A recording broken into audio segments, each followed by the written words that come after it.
नमस्कार, मैं निशी शर्मा। स्वागत है आपका जनप्रवाद में। हनुमान जयंती के मौके पर शोभा यात्रा पर पथराव होने के बाद सुर्खियों में आए जहांगीरपुरी में नगर निगम बुलडोजर गर्जा। यह पहली बार हुआ जब अवैध कब्जे को ढराया गया। सुप्रीम कोर्ट के आदेश आने के बाद भी तोड़फाड़ का काम चलता रहा। बाद में ऑर्डर मिलने पर कार्रवाई रोक दी गई। अब इस मामले को लेकर सियासत भी गर्मा गई है। अब तक बुलडोजर की चर्चा उत्तर प्रदेश में ही हुआ करती थी, लेकिन अब ये दूसरे राज्यों में भी चर्चा में बना हुआ है। उत्तर प्रदेश के सीएम योगी आदित्यनाथ के बुलडोजर मॉडल को अब दूसरे राज्य भी अपना रहे हैं। दिल्ली के जहांगीरपुरी में अवैध कब्जों पर बुधवार को बुलडोजर चलाया गया। 2 घंटे की कार्रवाई में कई मकानों के हिस्से और दुकानें तोड़ दी गईं। दिल्ली नगर निगम आज पूरे इरादे के साथ मोर्चे पर उतरा था। जहांगीरपुरी को अवैध निर्माण से मुक्त कराने की पूरी तैयारी थी। एक के बाद एक बुलडोजर आगे बढ़े। सरकारी एजेंसियों की अपनी तैयारी थी, तो जिनके घर गिर रहे थे उनका दर्द सामने आया। नगर निगम प्रशासन के बुलडोजर को ज्यादा वक्त नहीं मिल सका। 85 मिनट बाद ही सुप्रीम कोर्ट का आदेश आ गया। सुप्रीम कोर्ट ने यथास्थिति बनाए रखने का फरमान सुनाया। हालांकि अदालत का आदेश आने के बाद भी बुलडोजर चलते रहे। इलाके की एक मस्जिद के बाहर मौजूद अतिक्रमण को बुलडोजर गिराता रहा। सुप्रीम कोर्ट का स्टे ऑर्डर सिर्फ 1 दिन के लिए है। गुरुवार को फिर सुनवाई होनी है। जहांगीरपुरी को फिलहाल इस एक्शन से कोई राहत नहीं मिलने वाली है।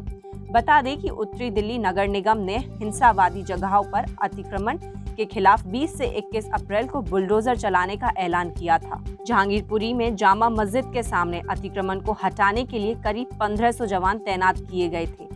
जहांगीरपुरी में जामा मस्जिद के सामने से अतिक्रमण को हटाने के बाद मंदिर के सामने से अतिक्रमण हटाया गया। इस दौरान जहांगीरपुरी में फिर से पथराव हो गया।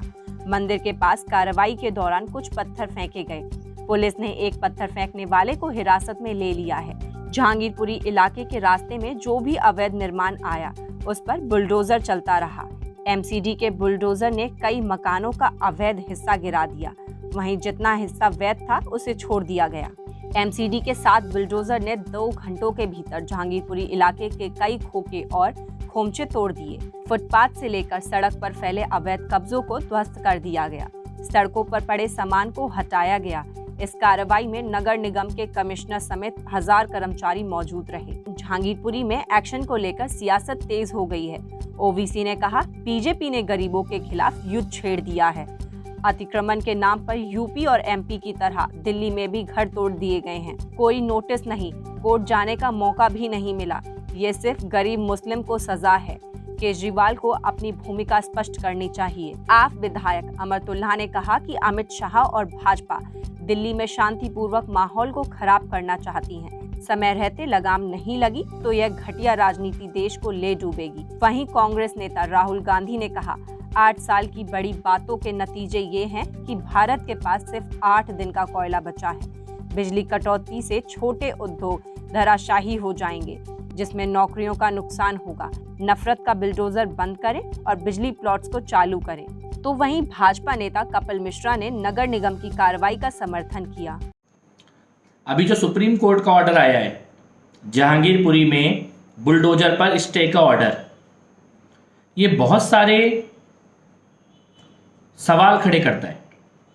पहला सवाल तो ये है कि ये जहांगीरपुरी में जो बांग्लादेशी घुसपैठिए हैं, कबाड़ी का काम करने वाले, ये अंसार जैसे लोग, ये इतने पावरफुल हैं। अब समझ में आ रहा है कि वो पुलिस के द्वारा पकड़े जाने के बाद भी पुष्पा बनने का जो एटीट्यूड था, वो ताकत कहां से आ रही थी। आप सोचिए, रात को जहांगीरपुरी में बुलडोजर चलने का ऑर्डर आया है और सुबह सुबह सुप्रीम कोर्ट में कौन खड़ा है? कपिल सिब्बल, दुष्यंत दवे, संजय हेगड़े, प्रशांत भूषण, ये सब सुबह सुबह सुप्रीम कोर्ट में खड़े हैं बुलडोजर पे रोक लगाने के लिए। और इनका केस कौन लड़ रहा है? इन बांग्लादेशी घुसपैठियों का जमीयत उलेमाए हिंद। कौन है जमीयत उलेमाए हिंद? वही ऑर्गेनाइजेशन है जो अहमदाबाद में बम ब्लास्ट में जो इस्लामिक आतंकवादी पकड़े गए, उनका केस लड़ रही है। यानी आतंकवादियों का केस लड़ने वाली संगठन जमीयत उलेमाए हिंद जहांगीरपुरी के बांग्लादेशी घुसपैठियों का केस लड़ती है। 5 मिनट में सुप्रीम कोर्ट से स्टे का ऑर्डर आता है और वकील कपिल सिब्बल जैसे वकील खड़े होते हैं वहां पर। आप सोचिए कितने पावरफुल है इस प्रकार के ये बांग्लादेशी घुसपैठिए अंसार जैसे लोग, और इसीलिए इतनी हिम्मत है इनमें कि ये पुलिस के ऊपर गोली चला रहे, पत्थर चला रहे हैं रामनवमी के जुलूस पे, हनुमान जन्मोत्सव के जुलूस पे। ये बहुत बड़ा सवाल है आज पूरे देश के सामने।